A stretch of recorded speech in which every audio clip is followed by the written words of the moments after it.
Your Stars heroes game. went to a Stars game the other night. We're back. I did the Stars postgame show for 14 years. So I used to go to 40 of those a year. Can't believe I did that. Don't know what human that was. That wasn't me. Because it's just a big deal just to go out and go downtown. It was fun though. Met Blake at Chipotle. We had a little pregame dinner. Jake showed up later because he's above us so many ways. Yeah, Jake got the parking pass. Jake got the parking pass. Dude. So I was honestly hoping that of all of the bits we would leave behind to the ticket, this sort of character assassination. I'm texting, hey, I want Dan to have the parking pass if he needs it. Please make sure Dan has a chance to use it. I'll park anywhere for Dan. And then because I end up using it, you and your narratives. Anyways, so I walk in and I'm like, I haven't been here in 10 years. And everything was different. Hold on. Hold on. They're playing like Tejano music. They had a mariachi band playing the national anthem. But it started before you walked in. Out front was crazy. Out front, they're promoting this Simi something, and they have all these little dolls that they're throwing around, and I go inside, and then the soldier they're honoring is Hispanic, and like the in-house it's not Selena Ray anymore. It's like some Hispanic guy, and I'm like, now I see what Trump and those guys are talking about, man. They've all taken over. They've even infiltrated hockey. It's just totally changed. And it turns out it was like Mexican American Heritage Night. That's not every game. Yeah, that was funny. Our little line there, I was like, who would have thought they would make NHL arenas a sanctuary city space? Yeah. It's just, they all came here, you know? But man, that is a fascinating thing. So right when you walk up, we're in the plaza, and you see the flags, you hear the music, but also there's just a ton of Mexican people. It was like actually there's Biden's open border policy. Not like more than you'd see at a hockey game normally. I'm talking like a third of the crowd, which got us to thinking, like, how does this work? My idea, as I told you guys, to bother both racists and woke people, I actually think that they should just lean into it. And on those nights, if you bring a 23andMe test that shows that you're X% Mexican, you get 25 to 50% off your ticket. Okay. That's commitment, right? Who's mad at that? Everyone? No one? Because other than that, I guess it's weird to say as a white guy, but I can't imagine looking at a local sports team, like being Mexican and being like, yeah, I'll just go to all the Mexican nights. I don't understand it. And so the best we could come up with was, it's probably like community organizations, right? Like in certain neighborhoods, or if there's like a Latino professional organization, that's probably how the Mexican population is getting those tickets, because otherwise I don't understand it at all. But the hockey game was fun. The Mexican thing, so those little dolls, was that the video you were showing us last week? Yeah, so the video that ran on, I ran on HBO Max in the States, and I had been tipped off to it, and it was like an animated hockey game of Avs Stars. But unlike with, The Simpsons or Toy Story, I didn't know what I was looking at. Like the animation, the characters, none of it made any sense to me. I figured out that it was sponsored by something called Dr. Simi, which upon researching is apparently like a Walgreens sort of thing in Mexico. And they have an actual guy. His name's not Simi, but there's a doctor who founded it. I guess he's famous. He ran for president in Mexico. And they have like a little cartoon character that's kind of like the Burger King. He's kind of man, he's kind of cartoon. And they animated the game based on his Dr. Simi universe. Very confusing. But then, so yeah, at the game Tuesday night, we're walking around and there's little Dr. Simi dolls everywhere. Now it starts to kind of make sense. As I pointed out to you guys, upon further review, maybe I'm not quite as sold on this, but it's funny to me that it's a Mexican chain. It's in Mexico and their doll like definitely looks white. It's like you guys had a chance to just make your own. Like I know we have most of them up, globally, but you can make a Mexican doctor. But they're like, no, we know what sells. Just make it a white. Make him look like Dr. Phil. He kind of does. He kind of does look like Dr. Phil. And the Monopoly you Man. The need Monopoly cheap- Man the most, I think, Yeah. with that mustache. So the Stars are getting Dr. Simi money. That's cool.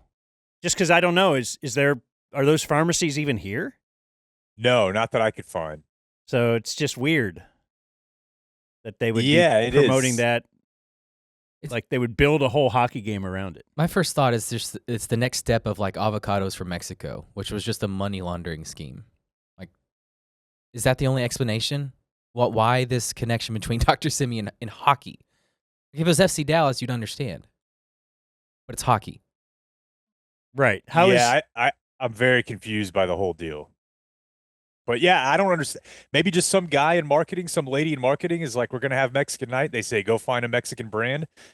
And then they say, hey, turns out they got a cartoon character. What if we did? I honestly don't know. But there were a lot of Mexican people there. That's my report. I have a theory. Quite a few. Yeah, go for it. Wasn't Cuban into like pharmacies and stuff? Yeah, but he's Cost not with plus. the Dallas Stars. Yeah, but maybe the Dallas Stars is showing him the power, I don't know. I did like what he let go. I did think he's like the Simi. No, I don't think. I thought that. No, I mean, he could have used the Mavs to do some good things with pharmacy, right? Instead, I've kind of lost faith in Cuban because of who he decided to sell the team to. Yeah. Well, I'm going to get to Mark Cuban in a moment. Oh, I have some Mark Cuban audio. I thought I was supposed to chime in. No. I'm not. Jesus. He's not a real big fan of ladies speaking. Yeah. But I tell you one thing he is a big fan of, a bit, because this is what I was going to cut you off and say earlier. Are you saying you never saw Luka in person? I think he was saying a Stars game. Just Stars. Okay. Dude, I've been to 'cause, Stars we've been- games in the last 10 years. I was doing the bit for. Okay. I haven't know, been but to I the didn't- arena in 10 years, and now Mexicans have taken over. That's the Okay, I got it. comedy I that you just it didn't jumped follow. out at me real quick. Like, how many times did Dan actually see Luka? Because I know there was at least 2 Mavs games we went to, but one Oh, of them yeah. he didn't play. No, I've seen him in person quite a few Okay. times. Yeah. Well, the bit that you hadn't seen, which If I've gone to anything, it's Mavs games throughout the years. Now it might be Okay. 3 or 4 a year, and 1 or 2 hockey games. okay, fail on my part, but I was surprised to learn when it broke out that you'd never seen the Simba bit. Yeah, I've never seen the Simba bit on the Jumbotron. Yeah, so it starts happening, and Dan's like, "Look at this," and I was like, "Oh yeah, it's Simba. You never seen this?" And he's like, "Oh yeah, I've seen it." Which at one point I realized he means that I just asked him, "Have you seen The Lion King?" The movie, yeah. Because But the hold, so then- yeah, they have a bit where you hold, it's like Kiss Cam. yeah, They put up Simba at first, holding his baby up, and then people hold their baby up. Mm-hmm. And it's Yeah. awesome. It's a good bit. I thought it was the greatest bit they had. it's a great bit. Yeah. and I told Dan, I was like, "Yeah, this is probably in his dark period of the last 5 to 7 years. I've seen that bit. I used to look forward to it. Mhm. The Mavs are 22 game winners, getting the piss kicked out of them every night. I'm like, show me a baby. I'll tell you the other great one, which you probably have seen, is a baby race. Yeah, that's The baby race it's captivating. That's the best halftime show. But it was funny in the crowd because everyone's holding up, 9 months old, whatever, a year old. And then some lady held up like their 4-year-old just to be funny. Dude, and the crowd was like, it was "Oh, the fifth- it get was the- that shit out of here. It was Boo. it was the 16-year-old trick or treating. Yeah. Like, dude. And they Get back up. ended it perfectly. They had the cutest like 6-month-old up there. The crowd's Yeah. like, oh, and then like a 9-year-old scrolling TikTok gets held up, and everyone's like, fuck him. Boo. So Great. funny. I do yeah. remember though, and people now are bringing their kid to the game, and they put the big headphones on them, Mhm. the Yeah. noise canceling headphones. I always just think that's amazing. I guess paying for a babysitter can be expensive, but Just even bringing your little tiny baby to an event like that. Yeah. You have to pay for a seat? Is that a dumb question? I don't think you do. You just have to hide the baby in your backpack when you're walking through Mm-hmm. and just hope they don't open it up. Yeah, they hit them under their sombreros. Yeah, no, good bit. Very good bit. Somebody said to me that recently, a few years ago, when they did this, they actually gave away ponchos and sombreros. I'm not making a joke. I think Like, you're right. they did this a few years ago. Someone who I think would know. We were talking about, so things up on the Jumbotron. They'll put lots of stats, as Luca might say, lot of stats. A bit too much stats. And you were saying how it's just too muddied. Yeah. This is something that I've seen develop over the last. But I 10 saw or so one years. that I think is really valid. But go ahead with Yeah. So now that we have all this data, advanced metrics, we got the player tracking data. There's a camera everywhere. There's a chip in the ball. We have a lot of information that can be very interesting and useful, but with no context, it means nothing. So in the first period, they just put up distance traveled per player. And it's like the top 5 guys, and it just says 0.7, 0.5, 0.5, 0.4. Absolutely no one knows what that means. Is that what is long? it adding to your Is it short? experience? Is that help? Yeah. Is it but it doesn't make any sense. They is that did a couple exceptional things like for that. yeah, you just need some base to say this is average. And I can't stand stuff like that. Like, you'll hear somebody on TV or on the radio just say, like, he allowed 2.5 yards of separation per route run as a cornerback. I'm like, is that bad? Is that a lot? But it seems like I don't know. they shouldn't allow Yeah, that many yards. Ooh, bad. And Now then someone else will be miles like, no, that's the best in the league. Oh, Exactly. Miles per hour is kind of interesting because you have a concept in your head of, like, how fast you can run or how fast the car goes. But the one that but once you that they see put it up after once, that- you're like, oh, you nod. Oh, okay, they're a little Yeah, faster. cool. He's a little faster, but yeah. But the thing that they did that was really cool, that was video game like, was the players that were out there in their current shift. They just have their ice time up there, counting upward, and it goes from green to yellow to red, and that's really cool. Yeah, like it would hit, 30 seconds if you've been on the ice, it'll go to yellow, and then, red is 45. Yeah, And then that was it cool. starts blinking and smoke comes out of the top of the numbers. Like it's – but Yeah. I think that's great springs because fall now, out. oh, my gosh, Yeah. look, you've got this one line on. They've been on the ice for a minute and a half. This other is freshly on. That gives you some context of, I think we might be able to score here. Let's take advantage of this. Yeah. Yes, it's a very good bit. So I thought that was nice. We had the best seats ever. Mm-hmm. Oh my gosh, dude. Let's get into that. Third deck. But I think there's only 4 pockets in the whole arena that have these seats.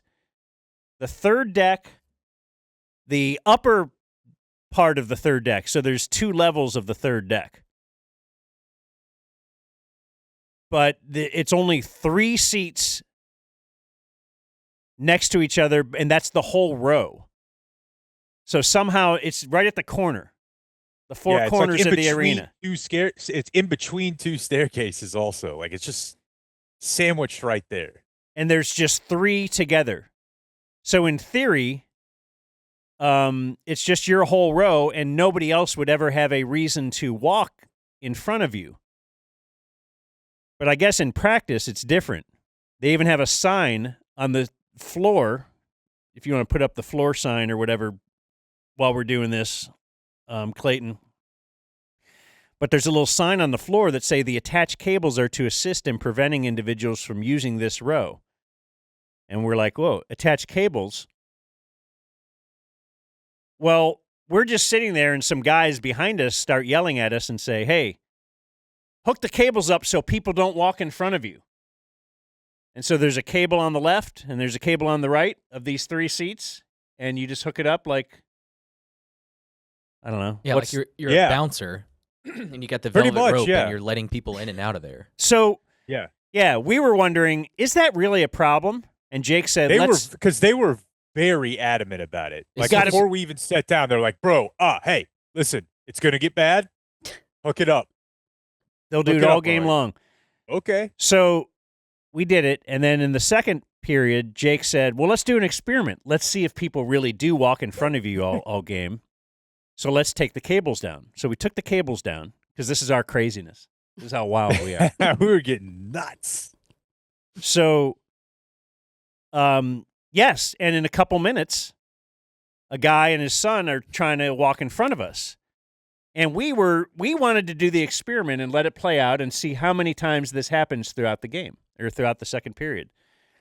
And guys, the whole section behind us, like in a chorus, started screaming at this guy and going, "That's not an aisle. You can't go through there. No, go down the steps. Go down the steps."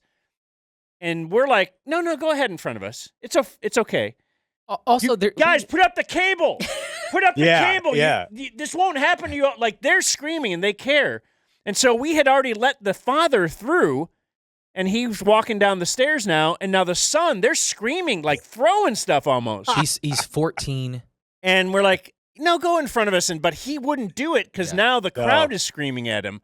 And so he had to walk somewhere else, not with his dad, and go meet him somewhere.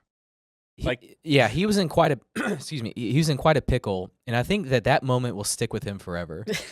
Because he was just isolated and alone, and there was an angry mob to his right, and he just did not know what to do. And so we had to put up the cable. The experiment's over because our own section was screaming at us for not being smart enough to stop people from walking in front of us. And it's our game experience. Yeah. If I want people to walk in front of us. Yeah. But I didn't want to have to go up and explain it to each and every person, this great experiment we're doing. You won't believe how cool this is going to be after a period of watching people walk in front of us. But maybe their view gets obstructed a little bit, so maybe it's a little annoying for them. But we also had a ton of leg room. So to the average person, they might see that, well, it's not going to inconvenience these people if I just slide through real quick. But it annoyed everyone in the section above us. I will say that our legs were fully extended to the railing. So that's a pretty egregious move. Yeah, Blake's like 4'11". He's like, oh, yeah, a ton of leg room. We had leg room. I laid down. Dan and I at least had our feet on the railing pretty much the whole time. And that's when the guy came through and was like, hey, excuse me, which I would never do. Right. If you see someone's feet up in there. Yeah. So I don't feel bad that the guy got called out. What I felt bad was for his son and for the fact that we pissed everyone off and the Ducks scored to tie it like 10 seconds later. It was not. It was our fault. It was not a pretty situation. Did they win the game? No, yes, they won the game. The Stars did? Yeah, in overtime. All right. Yeah, we left before the third. So here's what I was going to ask you real quick. They won, Dan. We sat there for 2 whole periods together. Did you know that going into that game, the Stars had won 8 straight at home and were looking to protect the pretty sizable streak? I could feel it. Or did you just know there were a lot of Mexicans there? I knew there was a lot of Mexicans. So I want to know this from you guys, though, because mid-second, I had to go run and take a potty break. And, I think I missed one of the bathrooms, so I don't know. I didn't know my way around up there, so I'm a sweet guy. I know the sweet level for sure. So anyway, I realized, boy, I'm taking a long time. I bet they think I just left. Had you guys talked about the fact that I just probably left? No. Oh, okay. You thought I was coming back. Because that's in my game. I'm going to the bathroom and never come back. Yeah, and I thought don't know if it would be funny if I didn't come back. And then they were all mad at me, and we talked about it later. But yeah, that you're running the Turley play. Yeah, where Turley's super pissed off at you for doing something that on his surface is kind of an a-hole move, but you're like, look, we're talking about it. 20 years later. Okay. I just thought you guys were discussing. Oh, okay. Maybe I'm narcissistic, thinking they're just talking about me when I'm gone. Everybody does it. Yeah. That's a therapy play for you. But also, I think we think of ourselves as in a group of people you wouldn't do that to. Maybe that's wrong. That's a good point. I do. Yeah. If I'm there with you guys, I'll come back and I'd at least tell you, hey, I'm leaving now. But yeah, I never had to because it was my wife. Yeah. The second period break, you're like, I mean, tell me when you want to go. And I'm like, how about now? Yeah. Like, I just waited for one of you guys to say it. You could have probably said it mid-first period. I'd have been like, all right, let's go. Nah, So- it was a fun time, man. So they were great seats, and I took a picture and throw up the first one, Clayton, of where we were in the arena, and I don't know, I put it as an Instagram story because I think that's what you're supposed to do. And so this was the view from our seats, and I think I put on there like Dumb Zone Stars Night or something on Instagram. And so later in the game, I get a message, throw the second one up, Clayton, from Fox 4's Steve Noviello, who just responded to that picture and said, gay. So it was like Stars Night, whatever, and it's supposed to be like, hey, look at us, we're branching out. And then, the co-host of Gay Not Gay says, you guys are gay. Yeah, it felt a little like that, like Sounds There's like a guy something who's weird upset about- we didn't invite him. yeah, Steve, I think there's something gayer, to be honest, about 3 dudes hanging out than 2. I don't know how to explain it, but it just feels like it's not like, hey, we're just catching up. It's just like, oh, we're a little team and we go out together. It feels sillier for sure. But It was a good time, though. Good time. And it was Ninth it win was, in a row, I've been informed. Yeah, I think that's right. We're going for And 10 then we tonight. ran into a member of the Wolf Clan. Yeah. Which was great because Easton Wolf, if you may recall, is the bright young man who I think probably 4 years ago was valedictorian of his high school, and he delivered the My Pig speech. And he is now in college. He has a dad. His dad's name is, I think, Troy. Mm-hmm. And we met Troy there, which was very great because Troy's alive after surviving that helicopter crash in Hawaii that he filmed on the way down, and we had him on to talk about afterward. That was like a year ago. And he was like, yeah, traumatic brain injury, shoulder, all that. But Yeah, we had him on when we were in, it wasn't Waxahachie, somewhere down there, though, right? We took a long drive to do a remote. Yeah. yeah. It was outside of 100 miles, I believe. And you want to know the best part of the night was earlier in the game, we had been discussing our previous Stars bits and how few players we know in the NHL. And we were reminded of one of our favorite Stars players back in the day. Of course, you all knew him in one way. We just simply could call him M. Raffle. And one of Troy's first questions was, why isn't Dan wearing an M. Raffle jersey? Which just Loved M. Raffle, man. really made my night. That guy left it all out on the ice. Where is he now? Nobody knows. Nope. He came, he went. Yeah, they won in overtime. Overtime hockey on the radio. Not much like it, dude. I was locked in. Yeah. It's fire. 3-on-3 hockey.